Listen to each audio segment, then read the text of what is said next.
Morning all of you. आज हम करेंगे एनटीए नेट 2020 का फर्स्ट पेपर है। उसकी जो फर्स्ट यूनिट है टीचिंग एप्टीट्यूड या शिक्षण अभिक्षमता, उसका टॉपिक है फेजेस ऑफ टीचिंग या शिक्षण की अवस्थाएं। शिक्षण की मुख्य रूप से 3 अवस्थाएं होती हैं।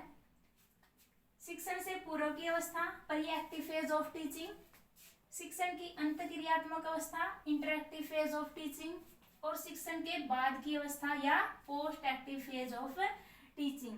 ये 3 प्रकार के फेज होते हैं शिक्षण के। Pre active phase of teaching क्या होता है, मतलब अभी टीचिंग शुरू नहीं हुई है, उससे पहले की है अवस्था होती है। इसको प्रिपरेशन फेज या प्लानिंग फेज भी इसको कहा जाता है, क्योंकि यह क्या है अध्यापक पर निर्भर करता है इसमें कि अध्यापक शिक्षण शुरू करने से पहले किस किस प्रकार की तैयारी करता है। पहले इसके बारे में डिटेल से देखेंगे। इसमें क्या करता है अध्यापक उद्देश्य निर्धारित करता है, सेटिंग ऑफ गोल्स, मतलब उद्देश्यों को निर्धारित करता है कि जो आज का शिक्षण है टीचिंग है, उसके बाद वो करने के बाद विद्यार्थियों के व्यवहार में किस किस प्रकार के परिवर्तन किए जा सकते हैं, यह निर्धारित करता है अध्यापक। उसके बाद है पाठ्य सामग्री का चयन, सिलेक्शन ऑफ सब्जेक्ट मैटर। उद्देश्य निर्धारित करने के बाद अध्यापक सब्जेक्ट मैटर निर्धारित करता है कि कौन सा विषय पढ़ाया जाएगा और किस प्रकार पढ़ाना है। उसके बाद है पाठ्य सामग्री के तत्वों को क्रमबद्ध करना, अरेंजमेंट ऑफ सब्जेक्ट मैटर, कि इस जो भी टॉपिक पढ़ाया जाएगा उसको किस प्रकार से पढ़ाना है, कैसे उसको मतलब सरल से कठिन की तरफ ले जाना है। पहले सरल चीजें करवाई जाएंगी, उसके बाद कठिन चीजें बताई जाएंगी। उसके बाद है शिक्षण की व्यूह रचना के संबंध में निर्णय करना, मतलब टीचिंग की एक स्ट्रेटेजी बनाता है अध्यापक कि किस किस प्रकार से वह अपने टीचिंग जो शिक्षण है उसको करवाएगा कक्षा में। और उसके बाद है शिक्षण व्यूह रचना का विस्तार, डेवलपमेंट ऑफ टीचिंग स्ट्रेटेजी, मतलब कि शिक्षण की जो व्यूह रचना है उसका विस्तार उसने किस किस प्रकार से करना है, कैसे उसने पढ़ाना है, किस प्रकार के उदाहरण प्रस्तुत करने हैं, कहाँ पर उसने ब्लैक बोर्ड का प्रयोग करना है, कहाँ पर उदाहरण देना है, कौन सी टीचिंग एड का यूज करना है, मतलब इन चीजों का भी ध्यान रखेगा। कहने का मतलब है जो ये फेज है ये अध्यापक पहले ही तैयारी करता है, अभी शिक्षण स्टार्ट नहीं हुआ है, अध्यापक इसकी प्लानिंग बनाता है, मतलब शिक्षण शुरू होने से पहले उद्देश्य निर्धारित करता है, सब्जेक्ट मैटर का चयन करता है, और अपनी जो शिक्षण की स्ट्रेटेजी है उसका निर्माण करता है, उसका विकास करता है कि क्या क्या उसने यूज करना है, कैसे यूज करना। कहने का मतलब है कि जो प्री एक्टिव फेज है वो अध्यापक के द्वारा पहले से उसकी प्लानिंग की जाती है, पहले तैयार किया जाता है कक्षा में जाने से पहले। उसके बाद करेंगे हम शिक्षण की इंटरएक्टिव फेज या शिक्षण की अंतःक्रियात्मक अवस्था। ये इसमें है सबसे पहले प्रत्यक्षीकरण, परसेप्शन, मतलब ये वो स्टेज है जब शिक्षण क्या है आरंभ होता है, जब अध्यापक कक्षा में क्या करता है, कक्षा में जाता है। सबसे पहले क्या करता है अध्यापक प्रत्यक्षीकरण करता है, परसेप्शन करता है, जाते ही क्लास को पूरी क्लास को देखता है। यह कुछ ही सेकंड का होता है, जाते ही अध्यापक देखता है कि क्लास कैसी है। बच्चे भी अध्यापक को देखते हैं, अध्यापक का प्रत्यक्षीकरण करते हैं। उसके बाद होता है निदान, डायग्नोसिस।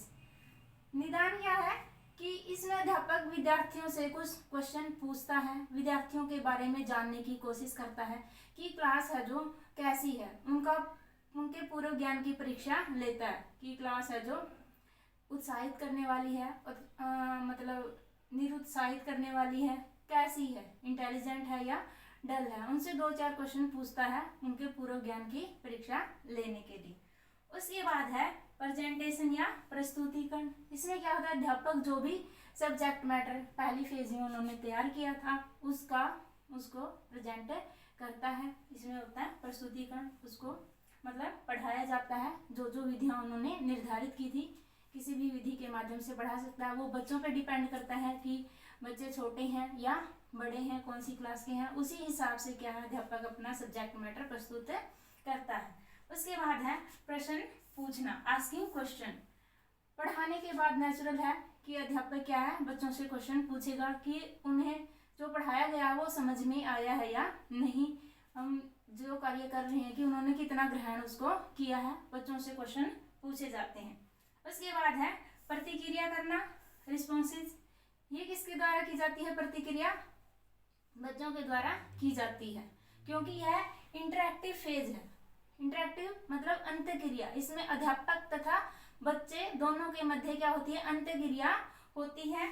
प्रतिक्रिया किसके द्वारा की जाती है, बच्चों के द्वारा प्रतिक्रिया की जाती है। जो क्वेश्चन पूछे जाते हैं बच्चों के द्वारा उनके उत्तर दिए जाते हैं, या उनको जो समझ में नहीं आया प्रतिक्रिया में वो पूछ सकते हैं कि हमें ये चीज समझ में नहीं आई, दोबारा करवाई जाए, रिपीट इट। उसके बाद है संरचना करना, स्ट्रक्चरिंग। इसका भी बहुत ही महत्वपूर्ण होता है, स्थान होता है इस फेज में।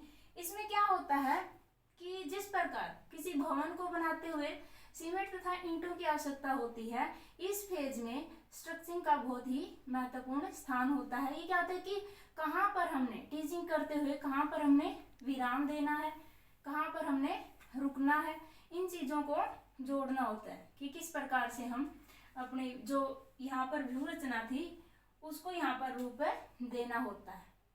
उसके बाद है प्रतिपुष्टि या पुनर्बलन, फीडबैक या रीइंफोर्समेंट।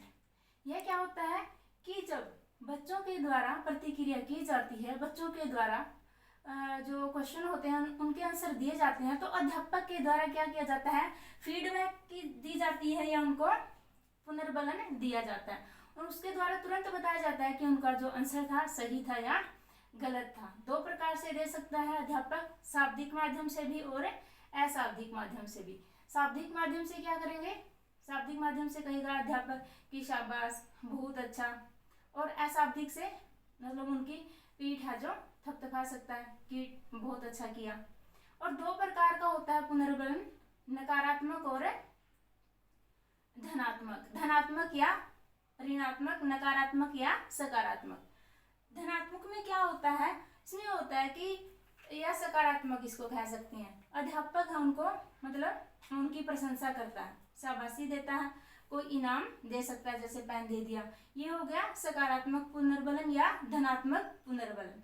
एक होता है नकारात्मक, इसमें बच्चों को क्या किया जाता है, बच्चों को डांटा जाता है, उनको दंड दिया जाता है। तो शिक्षण में क्या है, जो सकारात्मक पुनर्बलन होता है वो ज्यादा महत्वपूर्ण रहता है। उसके बाद है शिक्षण के बाद की अवस्था या post active phase of teaching कहा जाता है। ये कौन सी स्टेज है, इसमें ये जो अंतःक्रिया हो चुकी होती है, शिक्षण हमारा पूरा हो चुका होता है, इसमें अध्यापक, ये शिक्षण के बाद की अवस्था है, इस अध्यापक इसमें क्या करता है, मूल्यांकन विधियों का चयन करता है। अध्यापक विद्यार्थियों का मूल्यांकन करता है अलग अलग विधियों के द्वारा कि विद्यार्थियों ने जो ग्रहण किया है वो कैसे उनको मतलब नंबरिंग वगैरह देनी है, कैसे उनको निकालना है कि किस विद्यार्थी ने कितना ग्रहण किया। इसमें मूल्यांकन विधियों का चयन किया जाता है। और शिक्षण क्रियाओं में सुधार, शिक्षण क्रिया में सुधार, क्योंकि अध्यापक में भी कई बार क्या होता है, अध्यापक को भी अपनी जो कमियां होती हैं उनको सुधारना होता है, क्योंकि अगर पूरी ही क्लास के कुछ समझ में नहीं आ रहा तो ये किसकी गलती होती है, मतलब कि अध्यापक का जो पढ़ाने का तरीका है उसमें कोई ना कोई कमी है। इसलिए अध्यापक अपनी जो शिक्षण की क्रियाएं होती हैं उनमें भी सुधार करता है। विद्यार्थियों के व्यवहार की तुलना, जो पोस्ट एक्टिव फेज है टीचिंग का, इसमें क्या है, विद्यार्थियों के व्यवहार की तुलना की जाती है। जो विद्यार्थियों का व्यवहार, प्रारंभिक व्यवहार था, जो प्रारंभिक व्यवहार कौन सा होता है, जब विद्यार्थी कक्षा में आते हैं वो उनका प्रारंभिक व्यवहार होता है। और शिक्षण के बाद कि उनके व्यवहार में क्या परिवर्तन हुआ है वो उनका अंतिम व्यवहार होता है। उस व्यवहार में अध्यापक तुलना करता है कि इनके व्यवहार में कितना परिवर्तन आया है। तो ये थी शिक्षण की अवस्थाएं। ये बहुत ही इम्पोर्टेंट चैप्टर है और आसान भी है। आशा आप लोगों को समझ में आया होगा। अगर समझ में आया तो वीडियो को लाइक करें, शेयर करें और चैनल को सब्सक्राइब करें। धन्यवाद।